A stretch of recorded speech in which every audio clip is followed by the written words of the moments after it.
Habis tembak langsung lari, diduga polisi tembak mati pria di Medan. Seorang pria bernama Iwan alias Nasib tewas setelah timah panas polisi menembus bagian lehernya. Insiden penembakan tersebut terjadi di Jalan KL Yosudarso, Gang Mafol, lingkungan 14, Kelurahan Pekan Labuhan, Kecamatan Medan, Labuhan pada Senin 14 November 2022. Menurut anak kandung korban, Rian, saat itu ayahnya sedang duduk di depan rumahnya seorang diri. Pagi itu ia sempat bersama dengan korban, namun dirinya pergi sebentar untuk membeli sesuatu di dekat rumah dan meninggalkan ayahnya. Aku tadi beli rokok sebentar ke belakang. Gak berapa lama tiba-tiba ada suara tembakan, kata Rian kepada Tribun Medan pada Senin 17 November 2022. Lalu dikatakannya setelah mendengar tembakan tersebut ia pun kembali ke rumah. Ketika itu ia pun langsung histeris melihat ayahnya sudah tewas. Kupikir entah kenapa rupanya ayahku sudah kena tembak di lehernya, sudah bercucur darah di leher, sebutnya. Rian mengaku ketika itu sempat melihat ada 3 orang pria berpakaian kemeja putih yang diduga polisi lari meninggalkan ayahnya. Polisinya 3 orang, sempat lihat cuma nampak 2 orang, 1 di mobil, beber Rian. Diungkapnya, menurut informasi yang diterima polisi datang ke lokasi tersebut untuk melakukan penggeledahan terkait kasus narkotika. Akan tetapi Rian menambahkan saat itu di lokasi ataupun dari korban tidak ditemukan barang bukti apapun.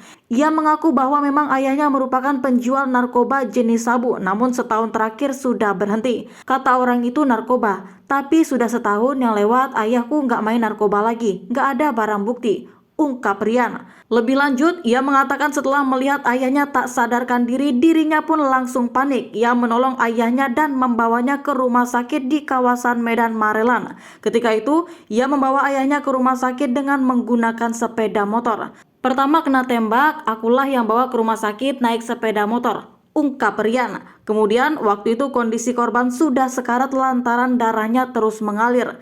Setibanya di rumah sakit di kawasan Marelan itu, korban pun dirujuk ke Bayangkara Medan, namun nyawanya tidak tertolong. Ia juga menceritakan selama berhenti menjual narkoba setahun terakhir, keseharian ayahnya merupakan penjual nasi goreng dan es kelapa di kawasan Belawan. Abang korban ngaku kenal dengan polisi yang diduga tembak adiknya hingga tewas di Pekan Labuhan.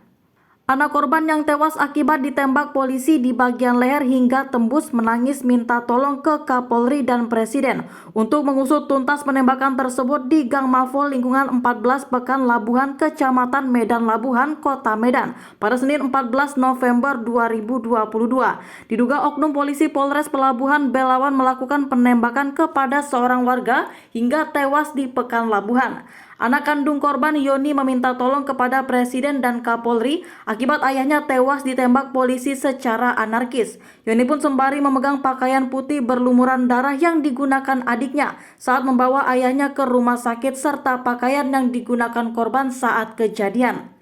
Pak Presiden, Pak Kapolri, tolong kami. Ayah kami tewas ditembak polisi secara anarkis, ucapnya sembari menangis kepada wartawan Tribun Medan pada Senin 14 November 2022. Terpisah, abang kandung korban Asbullah mengatakan bahwa korban merupakan warga Kelurahan Seimati, Kecamatan Medan Labuhan. Kedatangan korban yaitu untuk melihat kondisi anaknya yang berada di Gang Mafo tersebut. Sambungnya, saat kejadian tersebut ia sempat menyaksikan kedatangan ketiga oknum polisi tersebut sekitar pukul 9:30 Wibwari.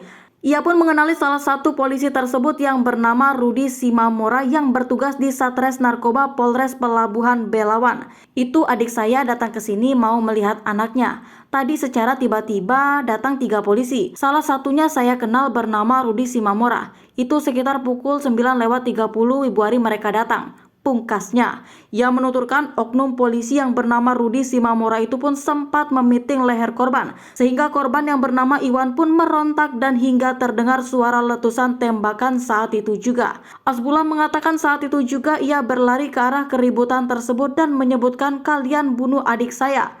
Lantas, ketiga polisi tersebut pun lari dari TKP menuju mobil yang terparkir di bahu jalan Yosudarso, Pekan Labuhan. Rudi Simamora nampak memiting leher adik saya, jadi merontalah kan, terdengar suara tembakan itu. Langsung lari aku ke arah mereka. Kalian bunuh adikku, ku bilang begitu. Langsung lari mereka. Itulah sambil dikejar anak muda di sini, bebernya. Ia pun berharap kasus ini dapat diusut tuntas atas kematian adik kandungnya akibat tembakan yang dilakukan oknum polisi. Kasus ini harus diusut tuntas karena adik saya sudah meninggal akibat ulah pelaku, ungkap Asbullah.